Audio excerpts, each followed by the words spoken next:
Assalamualaikum warahmatullahi wabarakatuh. Alhamdulillahirabbil alamin wassalatu wassalamu ala asyrafil anbiya wal mursalin nabiyina Muhammadin wa alihi wa sahbihi wa man tabi'ahum bi ihsanin ila yaumiddin. Asyhadu an la ilaha illallah wahdahu la syarikalah wa asyhadu anna Muhammadan abduhu wa rasuluh wa ba'd. Saudara-saudaraku sekalian, Bapak dan Ibu sekalian, senang rasanya saya bisa bertemu dengan Bapak dan Ibu sekalian yang ada di sini. Untuk tentunya kita dan saya diminta untuk menyampaikan sepatah atau dua patah kata lah, sebatas tentang membahas apa sih hakikat daripada sukses menurut Islam. Karena kita pasti orientasi kita adalah bagaimana meraih kesuksesan di dunia ini. Yang kita pikirkan bagaimana kita menjadi manusia sukses gitu loh. Kalau di masyarakat orang sukses itu katanya disebut udah jadi orang. Itu orang udah jadi orang gitu. Nggak tahu sebelumnya orang apa bukan. Maksudnya dia udah sukses, udah punya duit banyak, kaya raya, rumahnya gedong, mobilnya mewah, istrinya cantik. Kita menganggap, Masya Allah, itulah kesuksesan begitu. Padahal mungkin dia yang sudah menjadi sukses pun juga belum tentu hatinya merasa tentram. Mungkin mereka yang sudah sukses pun juga pasti ditimpa kekhawatiran-kekhawatiran. Khawatir usahanya bangkrut, khawatir dipecat dari jabatan, dan yang lain-lainnya. Maka dari itu, sebetulnya apa sih sukses menurut Islam itu? Pak, Ibu, agama kita ini agama yang luar biasa loh Pak. Agama kita ini selalu menggabungkan kebaikan di dunia dan akhirat. Makanya kan kita sering mengucapkan doa yang disebut dengan doa sapu jagat. Apa itu? Rabbana atina fid dunya hasanah wa fil akhirati hasanah wa qina adzabannar. Apa sih arti? Tes.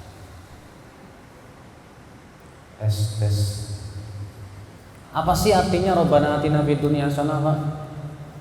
Ya Allah, wahai Rabb kami, tes.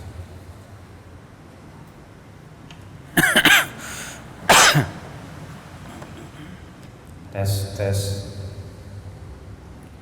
Rabbana atina fid dunya hasanah. Ya Allah, berikan kepada kami di dunia ini apa? Hasanah, kebaikan. Apa itu kebaikan yang disebut dengan kebaikan di dunia itu, Pak? Allah tidak mengatakan hasanah ini kebaikan tertentu. Pokoknya hasanah di sini masuk seluruh kebaikan. Ya. Kebaikan dalam akhlak, kebaikan dalam muamalah, kebaikan dalam tingkah laku, kebaikan terhadap sesama, kebaikan dalam keimanan, kebaikan dalam ibadah. Itu hasanah di dunia. Wa fil akhirati hasanah, dan di dalam kehidupan akhirat hasanah. Hasanah di akhirat itu apa, Pak? Ya pasti surga, Bapak sekalian. Berarti Bapak sekalian, doa ini seakan-akan mewakili tentang konsep Islam tentang yang namanya sukses. Sukses itu di dunia diberikan hasanah, di akhirat diberikan apa? Diberikan hasanah. Pak, sering diantara kita sering berkata begini, Pak, kita itu harus seimbang dunia sama akhirat. Ya enggak? Kita itu katanya harus seimbang dunia dan akhirat. Kira-kira benar nggak nih Pak ucapan kayak gini? Menurut Bapak benar apa enggak? Hah? Menurut Bapak benar nggak? Benar? Ada lagi yang punya pendapat yang lain? Bahwa kita ini katanya harus seimbang dunia sama akhirat gitu. Ada yang berpendapat lain? Menurutnya benar nggak? Bapak itu bilang nggak benar. Alasannya kenapa Pak? Hah? Aku sih nggak kedengaran. Susah. Apa kayak? Hah? Apa? Selaras. Oke. Dunia akhirat itu harus selaras gitu Pak ya? Iya. Ini mengatakan seimbang. Ada yang mengatakan ya harus 50-50 dong. Jangan akhirat melulu, jangan dunia melulu. Cuma Pak, kira-kira memang sih kalau kita pikir-pikir ya kayaknya benar gitu Pak. Tapi rasanya sulit deh Pak untuk mengatakan seimbang dunia akhirat. Memang yang pas itu selaras. Sebab kalau seimbang gimana coba nyeimbanginnya?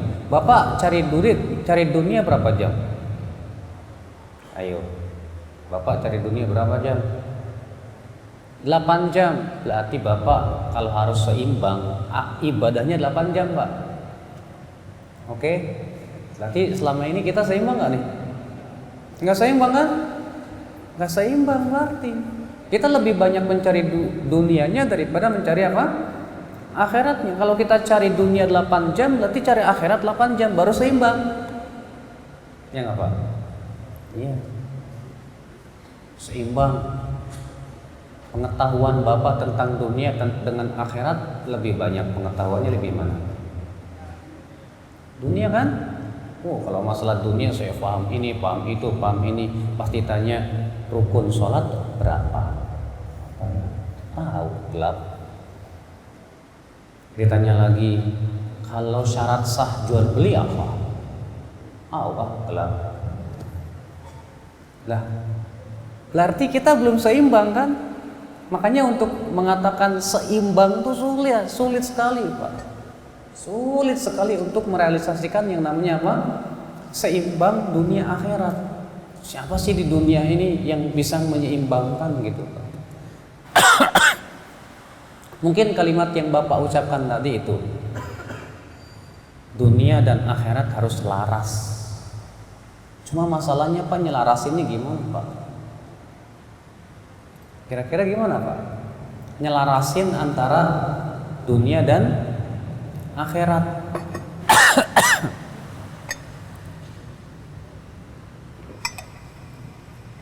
Menurut Bapak, tujuan terbesar kita sebagai orang Islam itu dunia apa akhirat Pak? Dunia apa akhirat? Tujuan kita yang terbesar itu loh Pak, dunia apa akhirat? Akhirat, benar. Iya. Oke lah Pak, yang namanya kehidupan dunia berapa tahun? Kita hidup di dunia berapa tahun? 60 tahun, 70 tahun, 80 tahun, ya kan? Kata Rasulullah SAW, umurnya umat Islam itu 60 sampai 70 tahun, kebanyakan begitu. 60 sampai 70 tahun ya Pak. Yang sampai 80 sampai 90 itu mungkin sedikit kali ya. Iya. Sedangkan di akhirat berapa tahun? Tak terhingga. Tak terhingga. Orang yang hidup di neraka selama-lamanya, orang yang hidup di surga selama-lamanya. Tak terhingga. Bayang, tak terhingga. Sekarang Pak, setelah melihat perbandingan dunia akhirat, ternyata di dunia cuma 60 tahun, di akhirat tak terhingga. Berarti sebetulnya yang terbesar tujuan kita apa?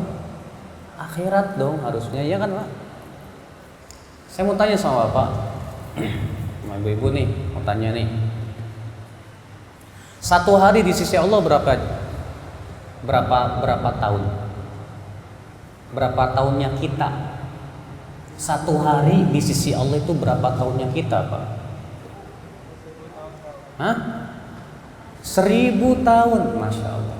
Ada ayatnya Allah mengatakan apa? Wa inna yawman inda rabbika ka'alfi sanatim mimma ta'uddun. Satu harinya di sisi Allah itu seperti 1000 tahunnya yang kamu hitung. Berarti satu harinya Allah sama dengan 1000 tahunnya kita. Satu hari berapa jam? Satu hari 24 jam. Oke. Berarti 24 jam di sisi Allah sama dengan 1000 tahun di sisi kita. Sekarang Bapak umurnya berapa misalnya? 60 tahun. 60 tahun ya? Baik. Berarti 60 tahun itu di sisi Allah berapa jam? Hah? Kalau 1000 tahun itu sama dengan 24 jam, berarti 60 tahun di sisi Allah berapa jam? 1,5 jam. Berarti kita di mata Allah hidupnya hanya 1,5 jam di dunia. Sebentar tidak, Pak? Sebentar sekali. Maka kalau kita melihat keadaan seperti ini, apa yang harus kita lakukan, Bapak? Nah, ini yang menjadi sebuah pemikiran bersama, Pak. Makanya dari itu adalah Bapak dan Ibu-ibu sekalian, Allah Subhanahu wa taala mengingatkan kita, Pak, bahwa kesuksesan yang paling agung itu hakikatnya nanti di akhirat. Allah mengatakan apa? Faman zuhziha 'anil nar wa udkhilal jannah faqad faz. Siapa yang dimasukkan ke surga dan diselamatkan dari api neraka, sungguh ia telah sukses. Ini kesuksesan yang luar biasa. Sekarang kalau Bapak sudah jadi orang kaya, kira-kira bisa terjamin masuk surga nggak, Pak? Hah? Ustadz, saya kan direktur, Ustadz. Insya Allah sih malaikat adab nggak berani sama saya direktur. Ya, saya presiden, Ustadz. Malaikat mungkar nakir pun nggak bakalan berani nanyain saya. Kata siapa, Pak? Emang malaikat mungkar nakir di dalam kubur itu nanya, kamu presiden apa bukan? Gak bakalan, Pak. Semua manusia akan ditanya, siapa Tuhanmu? Apa agamamu? Siapa nabimu? Siapa yang bisa menjawab selamat? Siapa yang tidak bisa menjawab? Aduh, musibah di dalam alam kubur itu luar biasa. Bapak dan Ibu sekalian, sekali lagi, Pak, Islam mengajarkan kesuksesan itu adalah kita betul-betul dalam kehidupan dunia itu bekerja mencari dunia dan akhirat. Ya tidak? Ya. Lihat, seorang mukmin, Pak, seorang muslim, ibu-ibu dan bapak sekalian, ingin berusaha bagaimana caranya setiap aktivitas dia bernilai ibadah. Setiap aktivitas dia bagaimana caranya bernilai apa? Ibadah. Kalau orang barat, mereka punya sebuah moto, the time is money, katanya, ya kan? Waktu itu uang. Kalau kita seorang muslim harusnya berkata apa?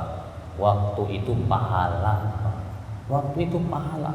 Bagaimana setiap aktivitas saya jadi pahala? Bagaimana saya bekerja dapat pahala? Bagaimana saya makan dapat pahala? Bagaimana saya minum dapat pahala? Bahkan bagaimana saya tidur pun dapat pahala. Bisa nggak kira-kira seperti itu? Bisa? Sangat bisa. Kenapa tidak? Baik, Bapak bekerja. Niatnya apa? Niat saya, Ustadz, mencari nafkah untuk menafkahi anak dan istri. Pahala nggak, Pak? Pahala. Karena menafkahi anak istri wajib tidak? Wajib, Pak. Maka Bapak perginya Bapak ke kantor dengan niat mencari nafkah untuk anak dan istri, pahala besar pahalanya itu, Pak. Bahkan kata Ibnu Abbas, thalabul halal, mencari rezeki yang halal itu termasuk jihad.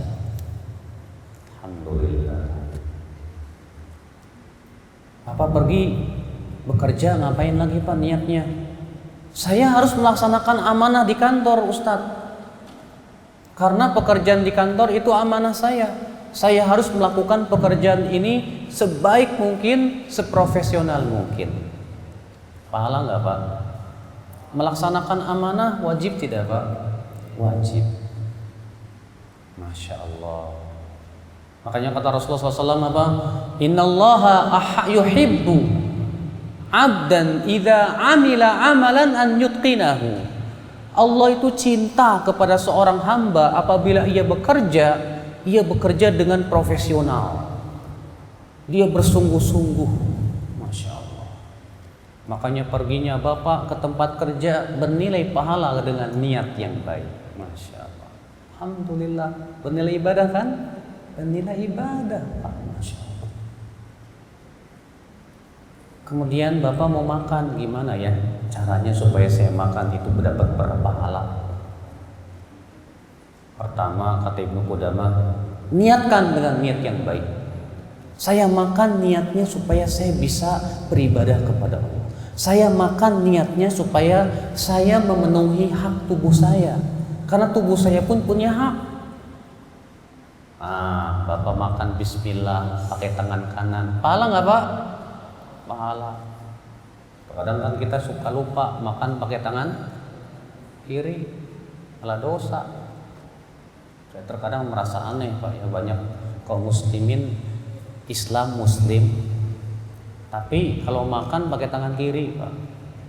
Bahkan kemarin saya waktu umroh ya di hotel jamaah habis umroh selesai enak aja makan pakai tangan kiri.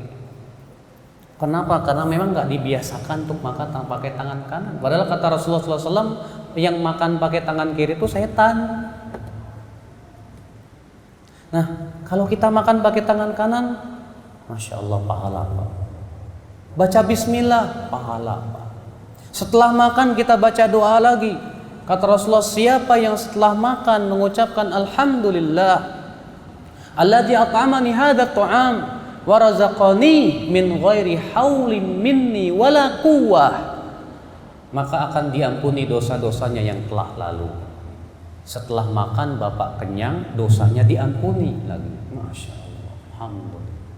Ternyata pahala kita dari makan dan minum dapat pahala. Masya Allah. Bapak yang sudah beristri ya, maaf yang masih jomblo, ketika menggauli istri dapat pahala nggak Pak? Pahala. Kata Rasulullah apa? Wa fi bud'i ahadikum sadaqah, dan pada kemaluan kalian ada sedekahnya. Kemudian ada seorang sahabat berkata, "Ya Rasulullah, ayati ahaduna syahwatahu wa yakunu lahu ajrun?" Apakah seseorang mendatangi istrinya dapat pahala dari jimanya itu? Kata Rasulullah, "Ara'aita law wada'aha fi halal fi haram akana alaihi wizrun wa kadzalika law wada'aha fi halal kana lahu ajrun." Bagaimana pendapatmu? Kalau ia meletakkan kemaluannya di tempat yang haram, bukankah dapat dosa? Betul, ya Rasulullah. Demikian pula ketika ia meletakkannya di tempat yang haram, yang halal, dia dapat pahala. Tuh, jomblo. Makanya daripada pacaran dosa, mendingan menikah. Iya, kalau pacaran berdua-duanya aja udah dosa. Pegang-pegangan udah dosa. Kata Rasulullah apa? Lebih baik kepala seseorang ditusuk dengan jarum besi daripada ia memegang wanita yang bukan mahramnya. Iya. Mendingan langsung aja deh Neng, daripada pacaran kita nikah aja yuk. Pahala kan gitu. Iya. Jadi Bapak, Ibu, kalau kita ingin sukses di dunia dan akhirat seperti ini caranya.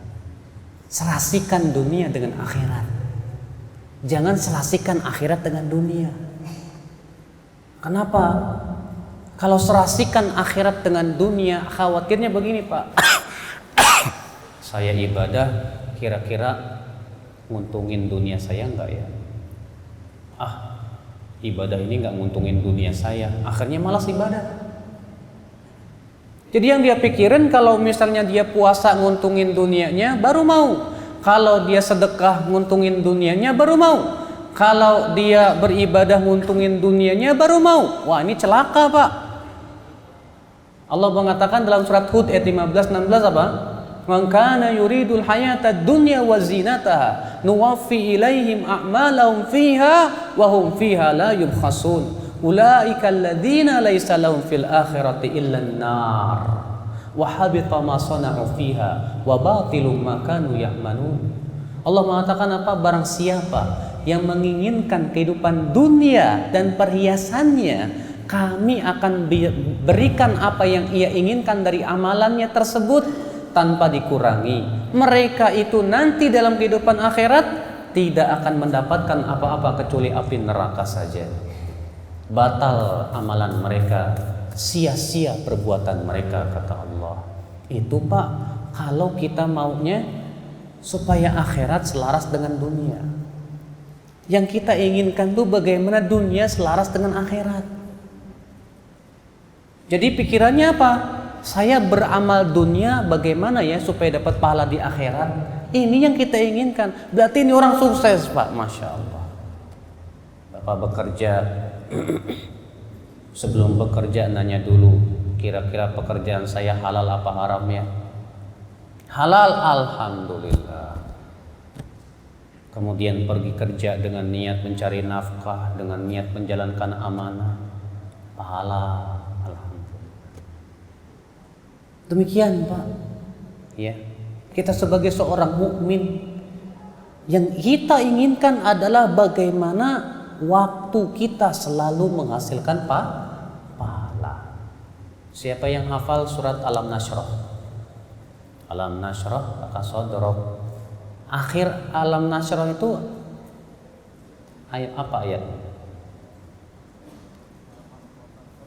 Hah? Sebelumnya?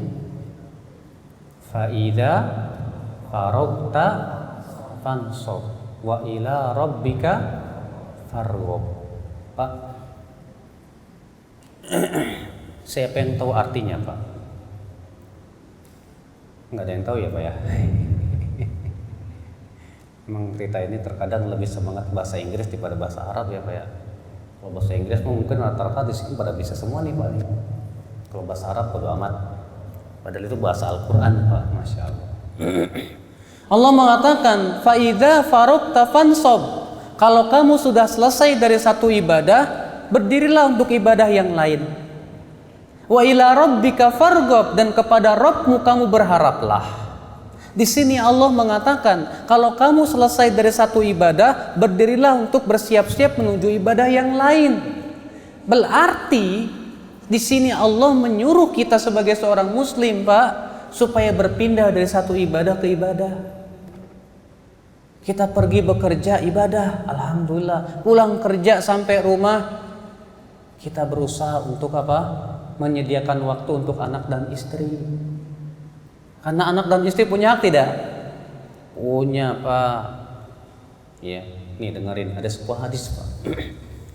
Salman Al-Farisi waktu itu dipersaudarakan dengan Abu Darda oleh Rasulullah SAW. Kemudian Salman Al-Farisi suatu hari mengunjungi saudaranya yang bernama Abu Darda itu. Ternyata di dalam rumahnya nggak ada siapa-siapa kecuali istrinya. Istrinya pun juga rambutnya acak-acakan, bajunya lusuh. Kata Salman, kemana Abu Darda suamimu itu? Kata istrinya, dia itu Masya Allah ahli ibadah dan tidak butuh kepada dunia. Oh, ngerti Salman maksudnya apa. Akhirnya dia berkata kepada istrinya, suruh katakan kepada suamimu, saya minta izin malam ini mau nginep di rumah, boleh tidak? Akhirnya si istrinya pun pergi ke suaminya. Suaminya bilang silakan. Di malam itu Salman Al-Farisi tidur bersama Abu Darda, bukan bersama istrinya, nggak boleh. Kemudian ketika Abu Darda setelah sholat isya mau sholat tahajud, rupanya Pak Abu Darda itu habis sholat isya tahajud semalam suntuk sampai subuh. Setiap kali dia mau sholat tahajud, ditarik sama Salman, tidur lagi. Karena kan ini tamu nih, harus dihormati. Setiap mau bangun lagi ditarik lagi Salman, tidur lagi. Sampai jam 1:30 malam baru Salman Al-Farisi berkata, bangun, ayo kita sholat. Sampai 1:06 malam Salman berkata, kita tidur. Ketika Abu Darda mau puasa, jangan puasa. Abu Darda nggak jadi puasa. Kemudian di pagi harinya Salman Al-Farisi berkata kepada Abu Darda, inna li rabbika 'alaika haqqan wa li jasadika 'alaika haqqan wa li zaujika 'alaika haqqan fa'ati kulladzi haqqin haqqa. Tuhanmu punya hak, tubuhmu punya hak, istrimu punya hak. Berikan hak mereka masing-masing. Maka Abu Darda pun kemudian segera pergi ke Rasulullah melapor. Hai Rasulullah, tadi Salman mengatakan begini dan begitu. Bagaimana hai Rasulullah? Kata Rasulullah apa? Shadaqa Salman, benar Salman. Masya Allah. Berarti Pak ya, setelah kita pulang kantor, kita pulang ke rumah, kita sediakan waktu untuk istri dan anak karena ini hak mereka Pak. Kadang ada orang pulang kantor kelayaban dulu entah kemana Pak. Iya. Jangan. Ya kata Rasulullah, apabila seseorang pergi, hendaklah setelah selesai hajatnya segera pulang ke rumahnya. Itu perintah Rasul. Maka jangan kelayaban dulu Pak, kesana kesini, ya. Pulang. Ya. Istri pun punya hak, kumpul sama anak. Ya. Anak pun juga butuh kepada kasih sayang ayah. Nah, coba Pak. Sehingga waktu-waktu kita itu berpindah dari ibadah satu ibadah ke ibadah yang lain. Makan kita jadi ibadah, bahkan tidur kita pun jadi ibadah. Kata Rasulullah SAW, man arada an yattaji, siapa yang ingin tidur, wa nawa an yatahajjad, dan dia berniat ingin tahajud nanti malam, faghalabathu ainah, ternyata ketiduran sampai subuh, kutiba lahu ma nawa, Allah tetap tuliskan untuk dia niat tahajudnya. Wa kana naumuhu lahu shadaqah, bahkan tidurnya pun bernilai sedekah dari Allah untuk dia. Masya Allah. Hanya karena niatmu tahajud, gara-gara niat tersebut dia tidak tahajud, ketiduran sampai subuh gitu. Pas bangun, pas sholat subuh, tetap ditulis oleh Allah niat sholat tahajud. Sudah gitu tidurnya bernilai apa? Sedekah. Pahala tidak Pak? Pahala. Luar biasa Pak. Sebetulnya untuk dapat pahala itu mudah loh Pak. Mudah tidak? Mudah Pak, mudah. Ya. Bapak bangun tidur pagi hari, baca doanya. Apa doa bangun tidur? Allahumma barik lana fima razaqtana. Apa Pak? Hah? Alhamdulillahilladzi ahyana ba'dama amatana wa ilaihin nusyur. Alhamdulillah. Bapak pergi ke kamar mandi, wudu, kemudian sholat. Pahala tidak Pak? Pahala, Masya Allah. Setelah selesai sholat subuh, Bapak ngapain? Kerokean. Aduh, nggak ada pahalanya itu mah Pak. Habis sholat subuh, baca Quran lah. Baca Quran selembar, 2 lembar kan lumayan. Kata Rasulullah, siapa yang membaca Al-Quran, maka setiap satu hurufnya ditulis 10. Maka kalau misalnya alif lam mim berapa huruf tuh Pak? 3. Berarti dapat berapa? 30. Kalau Bapak baca alif lam mim dzalikal kitabul la raiba fihi hudal lil muttaqin, ditulis berapa tuh Pak? Hitung aja sendiri. Banyak. Masya Allah ya. Setelah sholat subuh jangan tidur kalau bisa Pak. Kalau kita terkadang habis sholat subuh bobo lagi. Ya, kata para ulama ya, setelah sholat subuh itu waktu yang sangat berkah.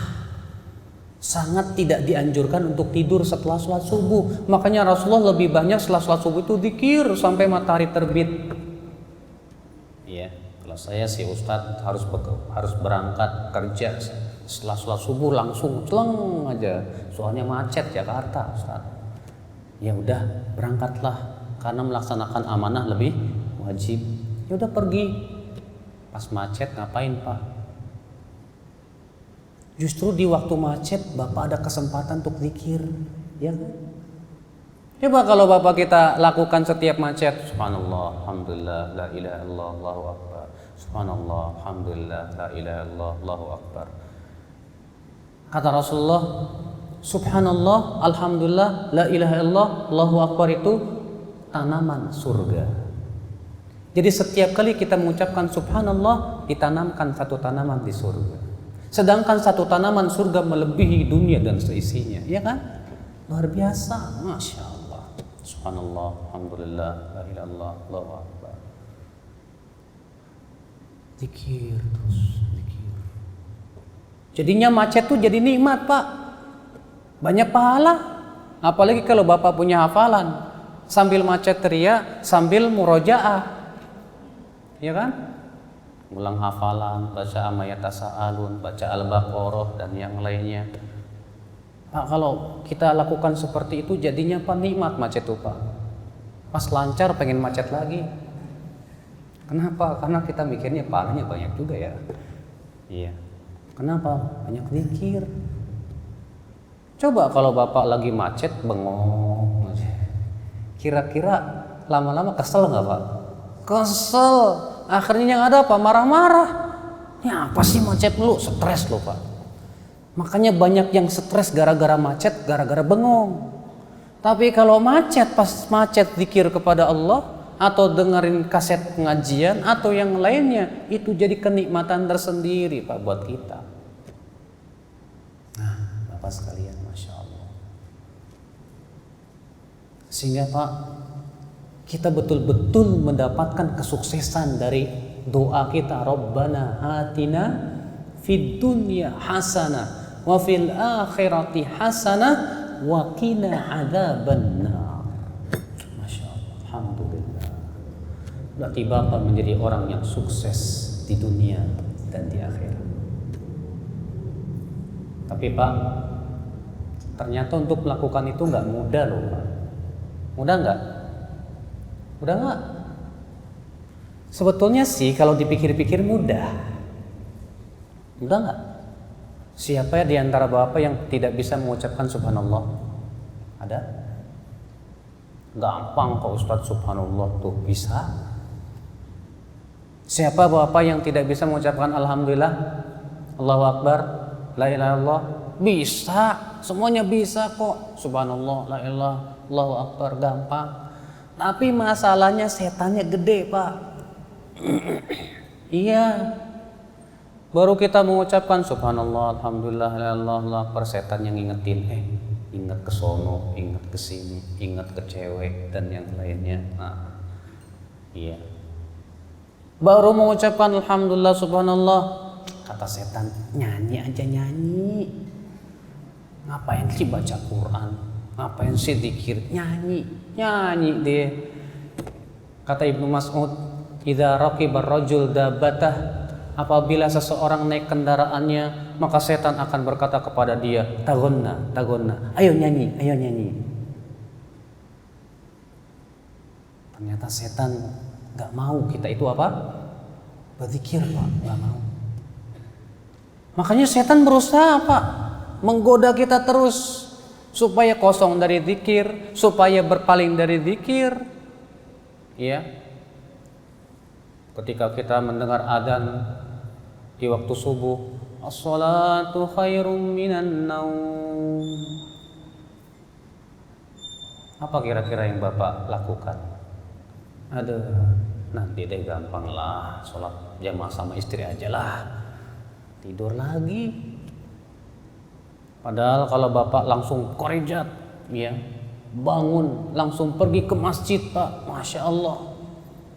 Kata Rasulullah SAW Pak, perginya kita ke masjid itu, setiap langkah kakinya itu mengangkat derajat, mengampuni satu dosa.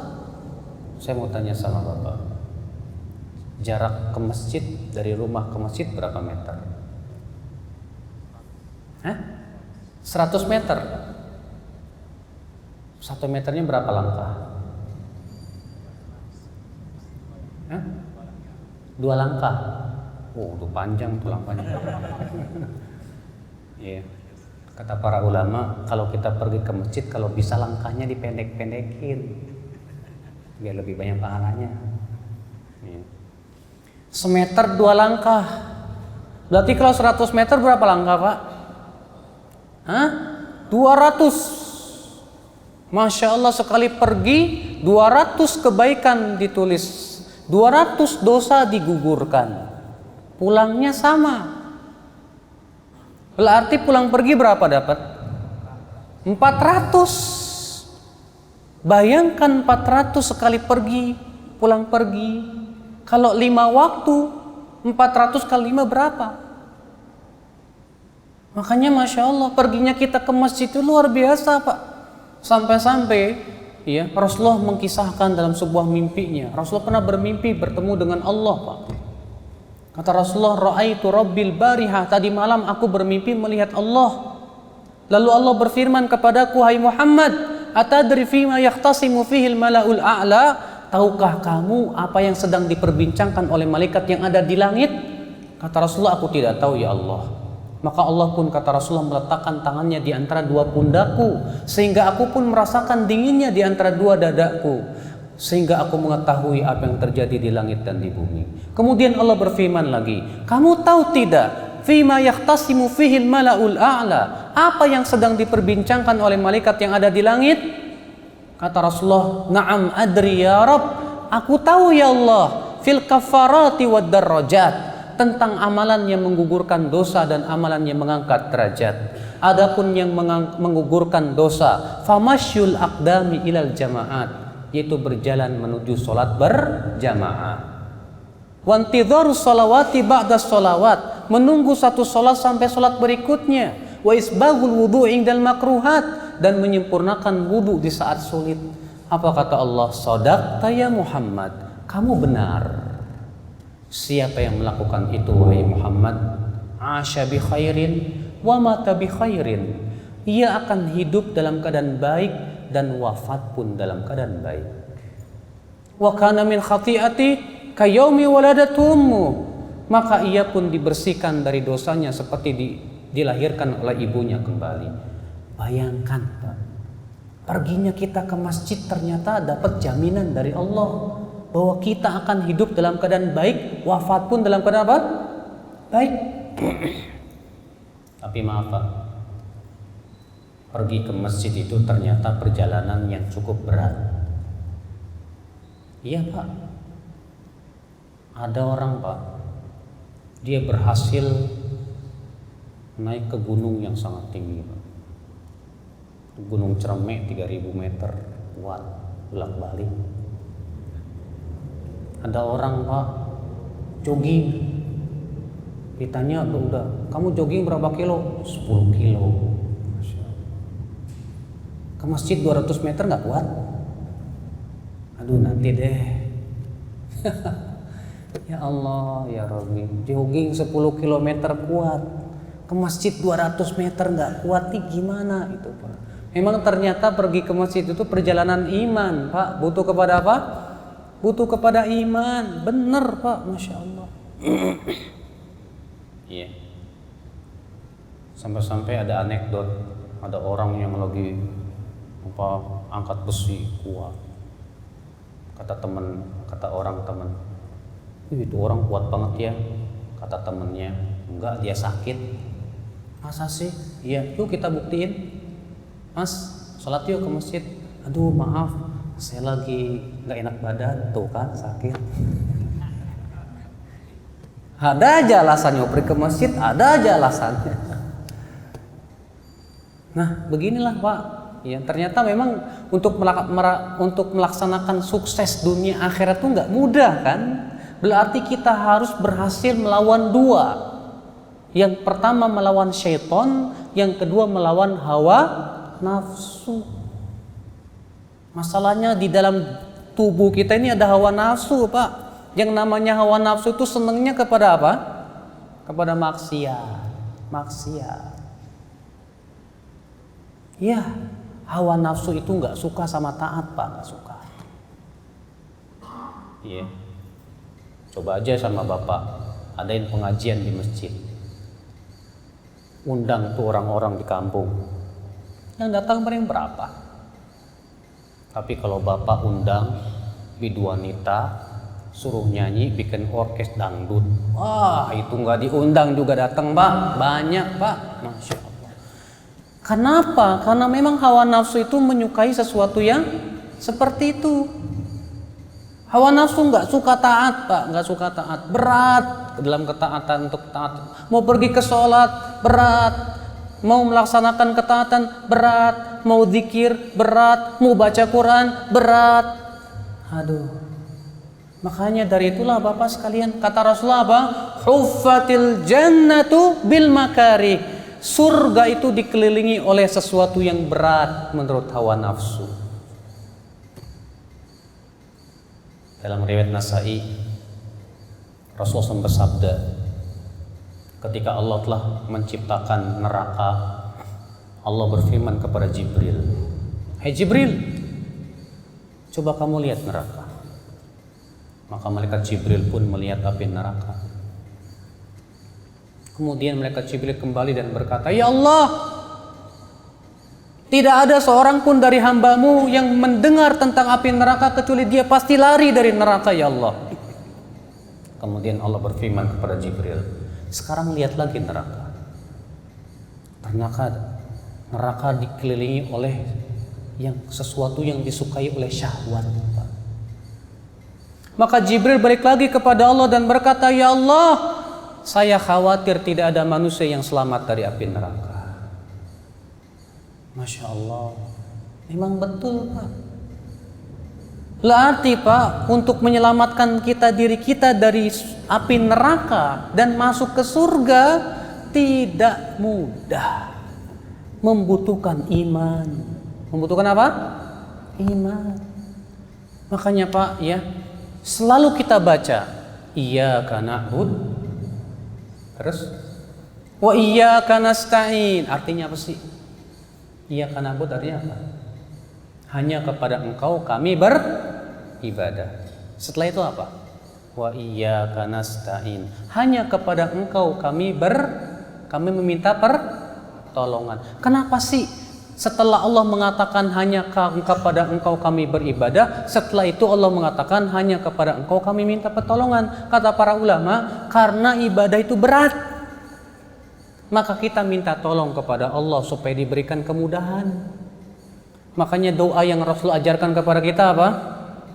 Rasulullah bersabda kepada seorang sahabat yang namanya Mu'adz bin Jabal, "Ya Mu'adz, la tada'anna dubura kulli salatin antakul." Hai Mu'adz, jangan kamu tinggalkan setelah selesai sholat mengucapkan doa ini, "Allahumma a'inni ala dzikrika wa syukrika wa husni ibadatika." Ya Allah, bantu aku untuk bisa selalu berzikir kepadamu, bantu aku untuk mensyukuri nikmatmu, dan bantu aku untuk memperbaiki ibadahku kepadamu. Kalau bukan karena pertolongan Allah, kita tidak bisa ibadah. Ada orang muslim dia tapi mau sholat susah, artinya ia tidak dibantu oleh Allah. Ada orang sholat tapi tidak bisa khusyuk, nggak dibantu oleh Allah dalam sholatnya. Ada orang kalau sholat tuh kayak sholatnya pengennya cepet aja, Pak. Allahu Akbar, Allah Akbar, Masya Allah. Sampai-sampai sholat tarawihnya tercepat di dunia, Pak. 21 rakaat dalam 7 menit. Pas ditanya, kok kamu cepet banget? Kan kata Allah, fastabiqul khairat, berlomba-lombalah dalam kebaikan. Ini kan berlomba. Kalau kamu lomba balap lari cepet-cepetan katanya. Ya Allah, ya Rabbi, apa begitu Rasulullah melakukan? Iya. Nah, Bapak sekalian, kenapa kok bisa ada orang ya kalau sholat tuh pengen cepet banget, Jawabannya satu, Pak. Dia tidak merasakan lezatnya sholat. Dia tidak merasakan nikmatnya sholat. Kalau dia merasakan nikmatnya sholat, munajat kepada Allah, bertemu dengan Allah, Masya Allah, saya yakin Pak, dia akan menikmati sholat itu. Dia akan tumakninah sholatnya. Nah, inilah Bapak sekalian. Coba tanya kepada diri kita, Pak. Saya ingin sukses dunia akhirat, alhamdulillah. Cuma berani nggak Bapak melawan setan? Berani? Ibu-ibu, berani nggak melawan setan? Hah? Gimana cara melawan setan, Ustadz? Caranya mempelajari jalan langkah-langkah setan. Hati-hati. Baik, saya ingin masuk surga, Ustadz. Caranya bagaimana? Berani nggak berjihad melawan hawa nafsu? Berani nggak? Kalau misalnya hawa nafsu kita menginginkan kemaksiatan, kira-kira berani nggak menjihadi hawa nafsu kita itu? Kalau berani, alhamdulillah. Tapi kalau lemah, dia mengatakan, aduh Ustaz, saya kok lemahnya depan maksiat. Saya kalau depan maksiat kalah terus dah. Aduh Pak, jangan begitulah. Kata Rasulullah apa? Kata Rasulullah dalam riwayat Imam Ibn Hibban, khamsun min ahlin nar. Ada 5 orang calon penduduk api neraka. Siapa 5 orang itu? Yang pertama kata Rasulullah, ad-dha'if alladzi la zubralah, orang yang lemah di depan maksiat, yang tidak punya kekuatan untuk meninggalkan maksiat. Lemah depan maksiat itu, Pak. Nah, memang ternyata Pak, untuk masuk surga, untuk sukses dunia akhirat itu tidak mudah. Terus gimana dong Ustaz? Tiada lain Pak, yang pertama kita berusaha untuk melawan hawa nafsu. Harus. Kata Rasulullah apa Pak? Al-mujahid man jahada nafsahu li ta'atillah. Orang yang berjihad itu hakikatnya orang yang menjihadi hawa nafsunya untuk menaati Allah Subhanahu wa taala. Masya Allah. Dan Bapak sekalian, Al-Imam Ibnu Hajar dalam kitab Fathul Bari ketika menjelaskan tentang makna menjihadi diri sendiri, beliau mengatakan apa? Menjihadi diri sendiri itu caranya dengan cara duduk di majlis taklim, belajar tentang Al-Quran dan hadis dan mengamalkannya. Harus. Sebab kalau kita tidak tahu ilmunya, bagaimana kita akan beramal? Tidak mungkin, Pak. Nah, Bapak sekalian. Jadi inilah Bapak sekalian hakikat kesuksesan, di mana kesuksesan kita di dunia dan akhirat. Bapak mau jadi orang sukses? Mau? Tapi tolong Pak, maunya jangan pakai lisan doang gitu loh Pak. Semua kita mau, betul. Siapa sih nggak mau masuk surga? Ya. Semua orang akan berkata, saya mau masuk surga, saya nggak mau masuk neraka. Cuman tolong jangan hanya di lisan. Harus ada keinginan kuat. Naam, keinginan kuat. Saya harus masuk surga. Caranya bagaimana? Berusaha. Bapak kalau ingin dapat duit, usaha. Bapak pengen jadi orang kaya, usaha Pak. Yang namanya juga pengen dapat kesenangan dunia, ya harus usaha. Bapak pengen jadi orang kaya, senang-senang, alhamdulillah, usaha, cari duit. Itu dapat pengen kesenangan dunia, apalagi kesenangan akhirat, Pak. Kesenangan surga itu lebih mahal. Kata Rasulullah, ala inna sil'atallahi ghaliyah. Ketahuilah, surga Allah itu mahal. Mahal. Berarti kita harus banting tulang untuk bisa masuk surga. Iya, Masya Allah. Jam berapa sekarang ya? Isya jam berapa? Hah? Udah masuk ya? Baik Pak, Insya Allah kita akan buka tanya jawab setelah sholat Isya ya. Setelah sholat Isya kita akan buka tanya jawab. Assalamualaikum warahmatullahi wabarakatuh. Waalaikumsalam warahmatullahi wabarakatuh. Kalau boleh nih Ustaz, saya mau nanya 2 pertanyaan. Satu aja lah ya. Ya udah nggak apa-apa, satu-satu dulu. Silakan. Mengenai zikir Ustaz. Apa? Zikir. Sihir. Zikir. Zikir. Iya, zikir. Kenapa? Zikir. Kalau misalnya kita nggak tahu artinya Ustaz. Apa? Zikir cuma kita nggak tahu bahasa Indonesia-nya, cuma Arabnya gitu Ustaz. Terus? Itu boleh nggak Ustaz? Iya. Atau gimana Ustaz? Syukran Ustaz. Assalamualaikum warahmatullahi wabarakatuh. Waalaikumsalam warahmatullahi wabarakatuh. Bapak sekalian,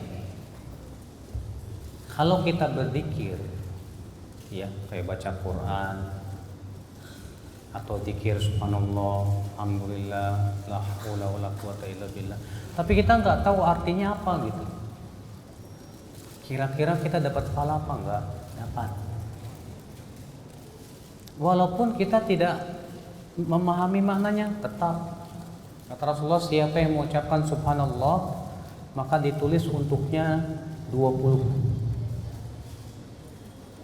Siapa yang mengucapkan Allahu Akbar, maka ditulis untuknya 20. Siapa yang mengucapkan La ilaha illallah, ditulis untuknya 20. Siapa yang mengucapkan Alhamdulillah Rabbil Alamin, ditulis untuknya 30. Walaupun tidak mengerti. Tapi kalau dia mengerti, lebih besar lagi. Ya, kalau dia misalnya mengucapkan subhanallah, kemudian dia terasa di hatinya akan maha sucinya Allah Subhanahu wa taala. Allahu Akbar, Allah Maha Besar. Dia pun merasakan kebesaran Allah di hatinya. Maka ini jelas lebih besar lagi pahalanya. Kenapa, Pak? Karena terhasilkan tujuan daripada zikir itu. Iya. Kita baca Al-Qur'an. Maka kalau kita membaca Al-Quran sambil kita memahaminya, maka itu lebih besar lagi pahalanya. Makanya kan dalam surat Yasin Allah mengatakan apa? Liyundhiru man kana hayya. Agar Al-Quran itu memberikan peringatan kepada orang yang hidup hatinya. Nanti kalau misalnya kita bisa mengambil peringatan dari Al-Quran, itu pahalanya jauh lebih besar di sisi Allah Subhanahu wa taala. Yang kedua apa? Kalau zikir dalam hati boleh enggak? Pak, Rasulullah mengatakan apa? La yazalu lisanuka ratban min dzikrillah. Senantiasa lidahmu itu basah dengan zikir kepada Allah.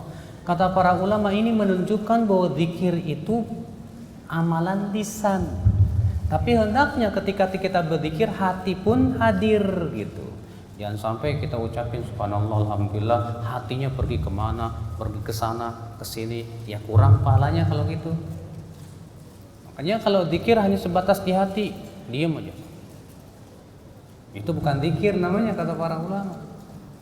Makanya kata para ulama, semua ulama sepakat, Pak. Kalau ada orang sholat baca Al-Fatihah tapi nggak diucapin, baca apaan, Pak? Al-Fatihah.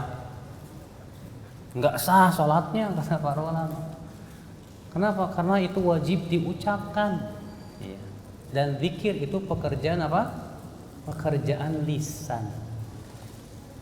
Tuh kan, ada yang masih pakai tangan kiri. Jangan pakai tangan kiri, Pak, Ibu, kalau makan, minum. Assalamualaikum warahmatullahi wabarakatuh. Assalamualaikum warahmatullahi wabarakatuh. Pak Ustadz, tadi Pak Ustadz jelaskan bahwa setiap langkah kaki ke masjid itu dicatat sebagai kebaikan dan Imam Ustadz dan saudara-saudara. Betul. Nah, kalau buat kita perempuan kan keutamaannya itu di rumah. Soalnya. Nah, itu untuk amalan seperti itu apa yang amalan apa yang harus kita lakukan Pak Ustadz biar ada untuk menghapus dosa-dosa dan mencatat kebaikan-kebaikannya? Iya. Ada pertanyaan ini, Pak. Kalau perempuan katanya lebih baik di rumah. Enak laki-laki dong, banyak pahalanya perempuan di rumah. Kata para ulama, suatu amal itu semakin sesuai dengan perintah Nabi, semakin besar pahalanya. Nabi menganjurkan para wanita, kata Rasulullah apa? La tamna'u ima Allah masajid Allah. Jangan mencegah para wanita pergi ke masjid. Wa buyutuhunna khairun lahunna. Tapi rumah mereka lebih baik buat mereka. Berarti Ustadz, wanita tidak ada kesempatan dong untuk pergi ke masjid, ya, dengan langkah kaki menggugurkan dosa, menaikkan pahala. Kata siapa? Ketika ibu sholat di rumah itu lebih besar daripada ibu berangkat ke masjid, karena itu yang lebih sesuai dengan perintah Nabi Shallallahu Alaihi Wasallam.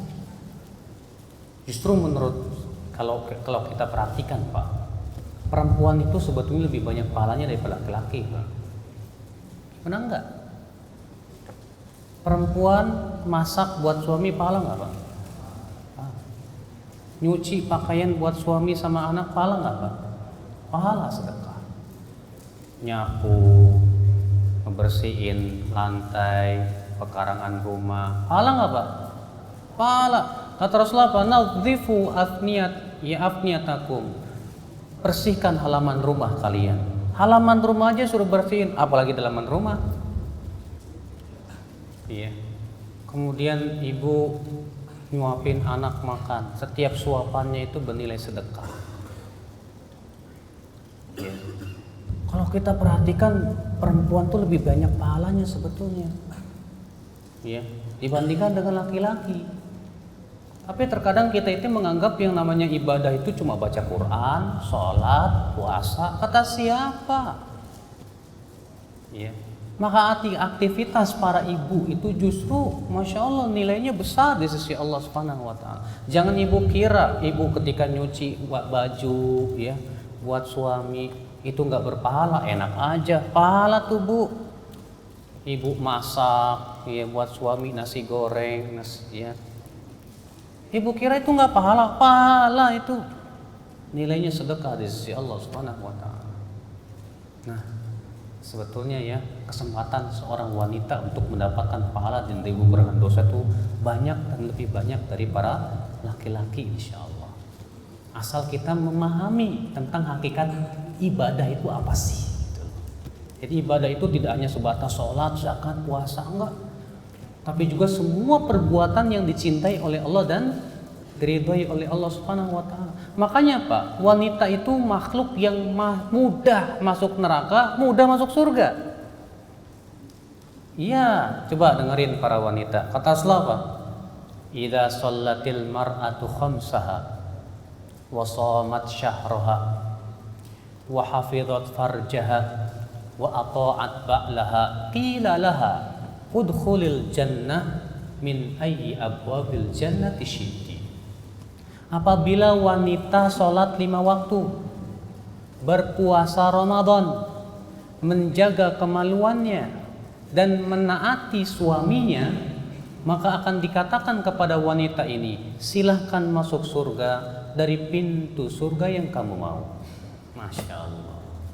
Jadi perempuan tuh mudah masuk surganya, cukup 4. Yang pertama apa? Sholat 5 waktu. Yang kedua apa? Puasa Ramadan. Yang ketiga apa? Menjaga kemaluan. Yang keempat apa? Menaati suami kalau punya suami. Kalau nggak punya suami berarti cuma 3 untuk masuk surga. Masya Allah, mudah sekali.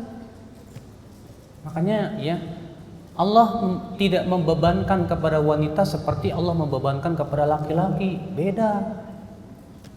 Iya. Maka dari itulah bersyukurlah para wanita. Asal para wanita bisa melaksanakan 4 perkara tadi, mudah bagi wanita itu masuk ke dalam surga Allah Subhanahu Wa Taala. Kemudian Pak, kalau suami istri, suaminya banyak amalnya, istrinya biasa-biasa saja, itu si istri tetap bakalan ketemu suaminya di surga. Walaupun amalnya beda, tetap si istri dipertemukan dengan suaminya. Kalau suaminya di surga yang paling tinggi, tetap dipertemukan dengan suaminya yang di surga yang paling tinggi. Enak kan perempuan? Enak. Iya. Maka dari itulah ibu-ibu jangan merasa kok saya nggak bisa dapat pahala banyak lah dengan berjalan ke masjid. Justru itu keringanan buat para wanita. Ternyata cukup sholat di rumah lebih besar daripada pergi ke masjid, kan ringan, enak. Ya, sudah ringan, nggak perlu capek, ternyata pahalanya lebih besar, Masya Allah. Allahu a'lam.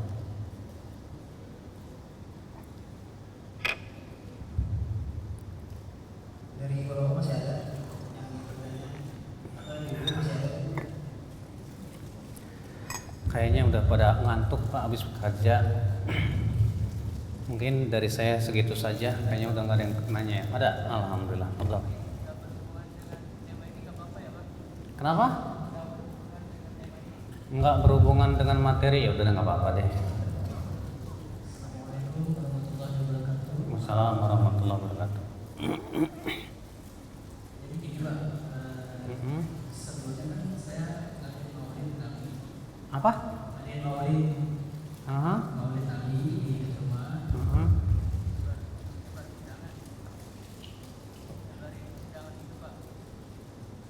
Aha.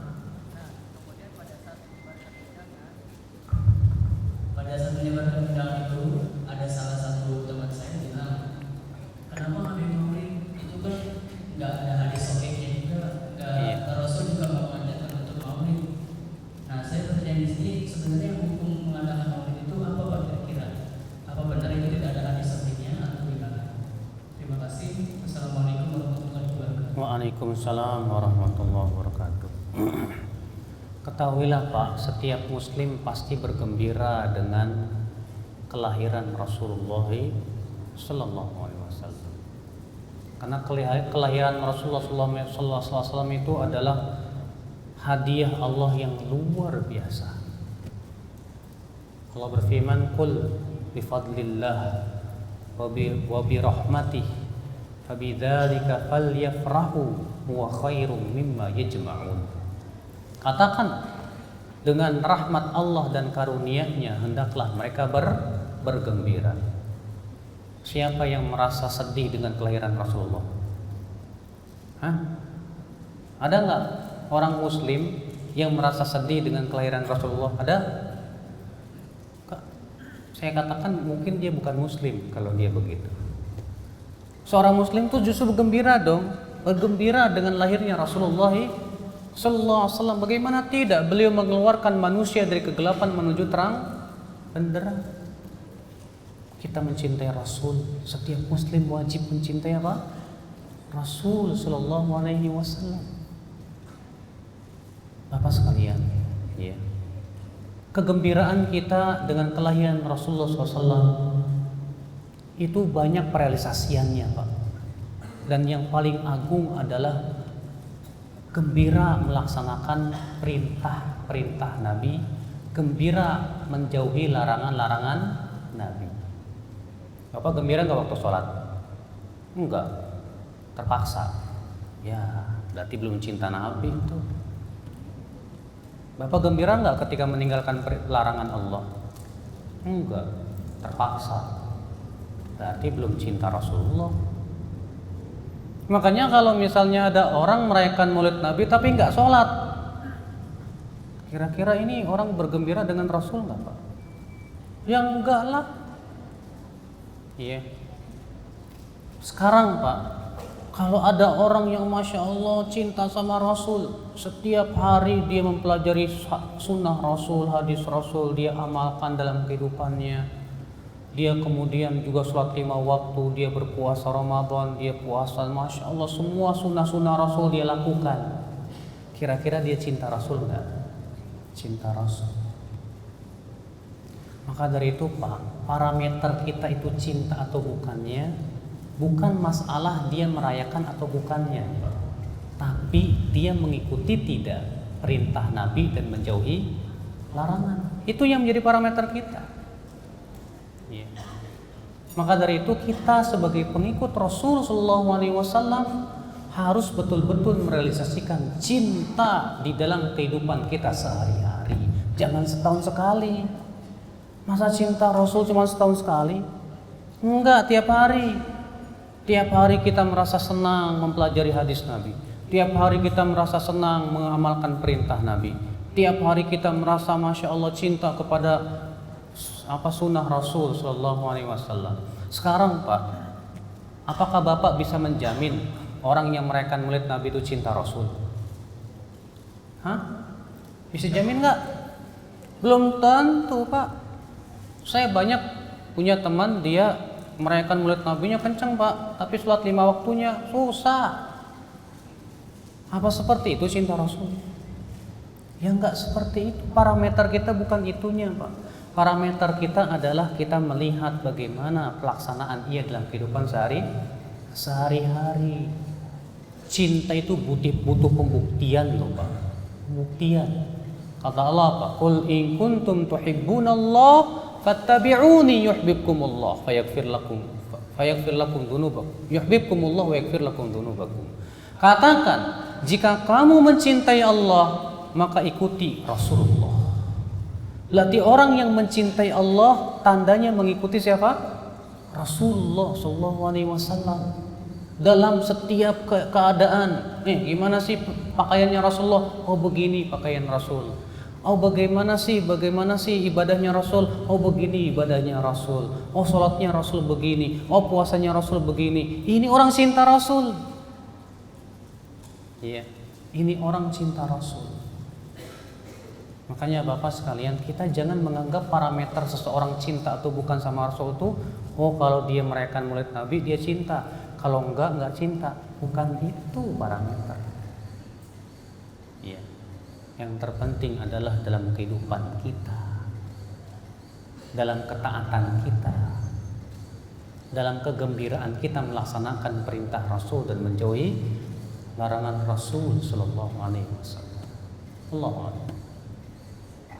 Misalkan dalam satu keluarga Oh. ada seorang ayah, tapi di sholatnya misalkan dia tersinggung diingatkan sholat sama anaknya. Apa? Tapi sholatnya kenapa? Kalau diingatkan suruh sholat, dia tersinggung. Tersinggung. Cara ngingetinnya gimana? Sambil melotot. Misalkan Pak udah azan tuh mau sholat, udah waktunya sholat misalkan. Udahlah bukan aja, ini nggak kebagian berjamaah. Udah nggak apa-apa, ya udahlah kamu aja yang masuk surga, nanti bapak yang nanti masuk surga. Kamu aja masuk surga.